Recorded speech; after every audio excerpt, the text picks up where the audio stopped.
Missing Japanese citizens. One night in June 1978, a 22-year-old single mother of 2 kids named Yaiko Taguchi was working her usual shift in Tokyo, Japan's cabaret Hollywood. After finishing her shift right at around midnight, Yaiko left the cabaret through the front door and was never seen again. At first, nobody thought that anything serious had happened to Yaiko. In fact, several years later, her manager was questioned, and he claims that everyone thought she had quit when she failed to show up. At around that time, there had been rumors going around that several North Korean spies were working undercover in Japan looking to abduct innocent citizens and hold them as hostages back in North Korea. However, this was seen by the Japanese government as nothing more than a conspiracy theory that couldn't possibly be true. Sadly, the missing case of Yaiko went cold, and it wasn't until almost a decade later that a clue to her whereabouts emerged following a disturbing chain of events.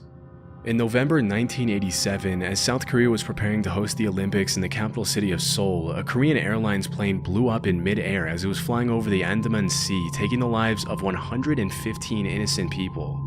During the investigation, it was revealed that 2 North Korean agents acting under direct orders from the North Korean government had planted a bomb in an overhead storage compartment before getting off at the first layover in Abu Dhabi. As the authorities were closing in on the 2 suspects, one of them took his life with a cyanide-laced cigarette, but the South Korean government was able to arrest the other agent responsible for the attack. During her interrogation, it was revealed that she had been training for that mission for 6 years, and that for 3 of them she had been paired with Yaiko Taguchi, who had taught her how to speak and act like a Japanese woman so she could fly under the radar. As it was later revealed, Yaiko wasn't the only woman who had been kidnapped by the North Korean government. As of today, 17 Japanese citizens have been officially confirmed by the Japanese government as having been abducted by North Korea from 1977 to 1983. Disturbingly, a lot of them were shamelessly kidnapped in the middle of the day and thrown on a boat to North Korea. You might think that the victims were involved in something shady that put them on the North Korean government's radar, but the investigations actually suggest that most of them were average citizens who just happened to be at the wrong place at the wrong time. One woman was captured while she was walking to a knitting class, and 2 others were kidnapped on a vacation to Europe. Another one, a 13-year-old girl, was taken as she was walking back home from school. Some of these victims were kidnapped for identity theft purposes, while others, like Yaiko, were forcefully brought to North Korea to teach the Japanese language and culture to North Korean spies. After the kidnappings were confirmed beyond the shadow of a doubt, the North Korean government had no choice but to come forward and apologize, but they claimed that only 5 of the 17 kidnapping victims were still alive. Over the next few years, the North Korean government would send what they would claim to be the cremated remains of some of the deceased victims back to Japan. However, as DNA testing would quickly reveal, pretty much all of the remains were fake, leading the Japanese government to believe that many more of the kidnapping victims were still alive. To this day, the North Korean government has stuck to its story, claiming that there are only 13 kidnapping victims and that the ones who are still alive were sent back safely to Japan. Shockingly, while the Japanese government has officially confirmed 17 kidnappings, the list of potential victims suggests that the true number could be as high as 800. Sadly, given the current political situation, it's unlikely we'll ever see the full extent of these abductions, or see the North Korean government held truly accountable for its horrific crimes. Just the other day, I found myself wasting hours of time I could have spent working on videos trying to find and cancel active subscriptions. That's why I've partnered with Rocket Money, the sponsor of this video. Rocket Money is the personal finance app that helps you cancel subscriptions, lower bills, and manage your money better. The favorite feature of mine being canceling subscriptions. It feels like everything has a subscription service these days, making it extremely difficult to keep track of all of them. For example, I used to have a subscription to a clothing brand that charged me monthly to get small discounts, but the monthly fee was way more than the discounts I ended up getting. I quickly found out that canceling my subscription was 1, hard to find where to do, and 2, difficult to do because the agent helping me was constantly trying to offer me more deals to avoid canceling my subscription. With Rocket Money, all of this is done for you. So, to take control of your finances today, go to rocketmoney.com/chillingscares to get started for free. Heart attack gun. Back in the 70s, a journalist named Seymour Hersh published an article in the New York Times in which he accused the CIA of several assassination attempts on both foreign and American politicians who they considered to be anti-war dissidents. Due to these allegations, the US Senate put the CIA under investigation for alleged covert action abuses, which resulted in the release of 14 reports on major abuses committed by the CIA, FBI, and NSA. The majority of the reports included accusations of crimes such as opening and resealing US citizens' private mail for several years and illegally surveilling Black Power activists. Although these claims are obviously pretty serious, they paled in comparison to one particular accusation, or conspiracy theory, which alleged that the CIA had developed a pistol that could fire a poison dart over 300 feet, take a person's life, and leave absolutely no trace as to the cause of death.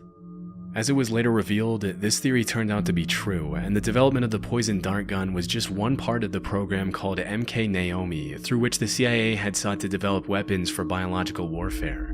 In 1975, William Colby, the CIA director at the time, had to testify in front of the committee that was investigating the agency. During questioning, he claimed that the CIA had developed a host of biological weapons as part of a plan to eliminate German leaders during World War II, but that their research had continued until well after the war. He also mentioned that the poison dart gun was almost completely silent on account of the battery that was housed inside the handle, and that it had been specifically designed for the target to feel nothing more than a mosquito bite when the dart struck. Interestingly, the agency had used a specific shellfish toxin to make it impossible for anyone to know what the cause of death was, leading forensic pathologists to believe that the victim had suffered an inexplicable heart attack. It wouldn't help pathologists that the dart was designed to melt inside the body so that it only left a small red mark where it entered the victim. When asked if the heart attack gun, as it was nicknamed, was ever used on anyone, the director alleged that it had only been used for experiments and that there were no records of actual use. As part of the investigation, the CIA had to hand over the gun to the committee, and there are some pretty wild pictures of the committee members analyzing the gun as William Colby answers their questions about it. Normally you'd expect to see something like the heart attack gun in a spy movie, and it's pretty wild to think that if they hadn't put it under investigation, they would have probably gotten away with using it for who knows what purposes. It's also pretty crazy to think that if that's the kind of stuff they were developing back in the 70s, imagine the kind of technology they have their hands on now. Disturbingly, the hearing was the only time the heart attack gun was ever shown publicly, and to this day it remains unclear what happened to it after the investigation. Rogue waves. Sailors often get a reputation for making up stuff they claim to have seen during their time out at sea, and because there's no one there to refute their claims, they sometimes get away with some pretty tall tales.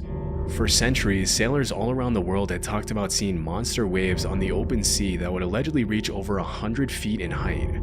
In 1826, a French captain claimed that he had seen a 108-foot tall wave in the Indian Ocean. Even though he had 3 sailors with him who backed up his claims, when he came back to the mainland, he was publicly ridiculed by the scientific community, as it was widely believed that it was impossible for a wave to be higher than 30 feet tall. For a long while after that, dozens of people continued to claim sightings of these monstrous waves in the middle of the ocean, but with no real evidence other than eyewitness testimonies, the existence of these waves fell into the urban legend or conspiracy theory category. In the 80s and early 90s, the Draupner platform was set up in the North Sea off the coast of Norway to extract natural gas. As part of the protocol that was carried out to see if the platform was stable enough to withstand the rough seas, a wave height recorder was installed on the platform. On New Year's Day in 1995, the sensor recorded an 84-foot tall wave, which served as the first real piece of evidence for the existence of rogue waves.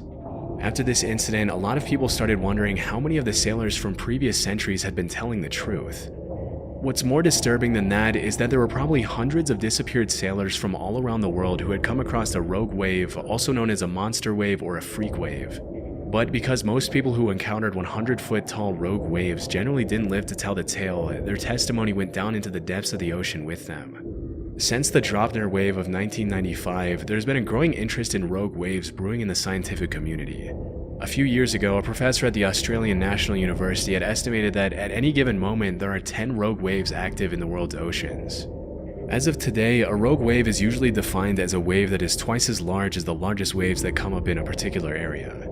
And while the root cause of rogue waves continues to be investigated, it's generally accepted that these monster waves appear when 2 wave crests join together at the exact right time, resulting in a massive wave that can sink even the largest ships and oil rigs. Interestingly, it's also been discovered that rogue waves can take place in large lakes.